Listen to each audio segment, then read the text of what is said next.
আসসালামু আলাইকুম। Hello everyone, welcome back to my channel Manjaras Kitchen BD. আশা করছি সবাই ভালো আছেন।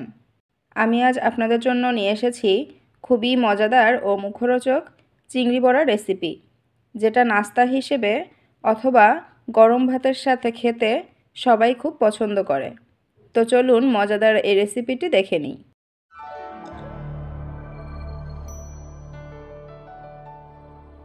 এই চিংড়ির বড়া রেসিপির জন্য প্রথমে আমি এখানে নিয়েছি কুচি চিংড়ি বা ভুসি চিংড়ি। এই মাছগুলো আমি ধুয়ে বেছে সুন্দর করে পরিষ্কার করে নিয়েছি। এবার এই মাছগুলো একটু আধা ভাঙা করে নিব।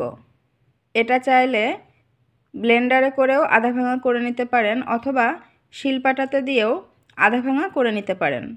দেখুন আমি মাছগুলো আধা ভাঙা করে নিয়েছি।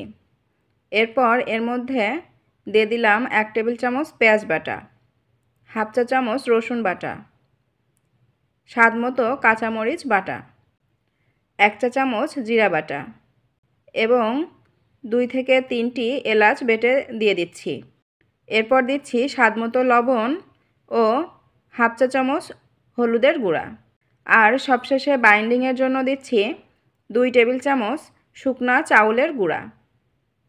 এই চাউলের গুঁড়াটা দিলে বড়াগুলো একটু আঠালো ভাব আনবে, এতে ভাজতে সুবিধা হবে এবং বড়াটা খেতেও বেশ মুচমুচে হবে। এবার সমস্ত উপকরণগুলো খুব সুন্দরভাবে হাত দিয়ে চটকে চটকে মেখে নিতে হবে। ভিউয়ার্স, এমন মজার মজার বিভিন্ন খাবারের রেসিপি দেখার জন্য মনে করে আমার চ্যানেলটি সাবস্ক্রাইব করে পাশে থাকা বেল বাটন প্রেস করে দিবেন। দেখুন আমার মাখানো হয়ে গেছে। এই বড়ার শেপটা ঠিকঠাকভাবে আসছে। এখানে যদি বড়ার শেপটা ঠিকমতো না আসে, চাইলে আরও কিছু চাউলের গুঁড়া অ্যাড করে নিতে পারেন, তাতে আরও একটু স্টিকি ভাব আনবে। এবার আমি এই পাত্রটি 10 মিনিটের জন্য ঢাকনা দিয়ে ঢেকে রেখে দিচ্ছি। এতে সমস্ত উপকরণগুলো খুব সুন্দরভাবে মিশে যাবে। ফিরে এলাম 10 মিনিট পর। এবার বড়াগুলো ভাজার জন্য চুলায় প্যান বসিয়ে পর্যাপ্ত পরিমাণে সয়াবিন তেল দিয়ে নিয়েছি। বড়াগুলো ভাজার জন্য তেলটা একটু মধ্যম গরম করে নিতে হবে, আর এই পর্যায়ে চুলার আঁচটা লো টু মিডিয়াম রাখবেন। দেখুন আমার তেলটা গরম হয়ে এসেছে। এবার আমি একে একে বড়াগুলো ছেড়ে দিচ্ছি। এই বড়া বানানোর জন্য তেলটা একটু বেশি নিতে হবে, কারণ বড়াগুলো ডুবো তেলে ভাজার দরকার হবে। এতে বড়াগুলো ভালোভাবে ফুলবে ও মুচমুচে হবে। দেখুন আমার বড়াগুলো তেলের মধ্যে দেওয়া হয়ে গেছে। এখন এটা ভাজা হওয়ার জন্য 2 থেকে 3 মিনিটের মতো অপেক্ষা করব, নিচের পাশ গোল্ডেন ব্রাউন কালার হওয়া পর্যন্ত। আমার চিংড়ি বড়ার ফ্লেভারটা অলরেডি ছড়িয়ে গেছে, আর এই বড়া ভাজতে দেখে পাশ থেকে লোভ সামলানোই মুশকিল।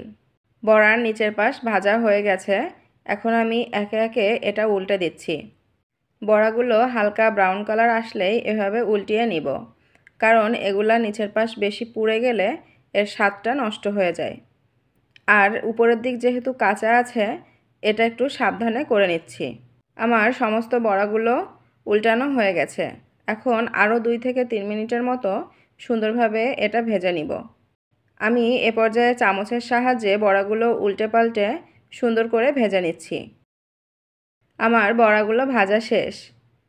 এগুলো বেশ মুচমুচেও হয়ে গেছে।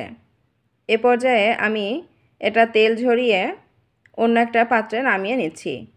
এই চিংড়ি বড়া খুব সহজেই এবং কম সময়ে তৈরি করার মতো একটা রেসিপি, যেটা আপনারা চাইলে বাসায় যখন তখন তৈরি করে খেতে পারেন। আমার চিংড়ি বড়াগুলো ভাজা শেষ। দেখুন ভিউয়ার্স, চিংড়ি বড়াগুলো কত লোভনীয় ও চমৎকার দেখাচ্ছে, আর এর ফ্লেভারটা অনেক অনেক সুন্দর। আশা করছি ভিডিওটি আপনাদের ভালো লেগেছে। শেষ পর্যন্ত আমাদের সাথে থাকার জন্য ধন্যবাদ। ভালো থাকবেন, সুস্থ থাকবেন, স্বাস্থ্যকর খাবার খাবেন। আল্লাহ হাফেজ।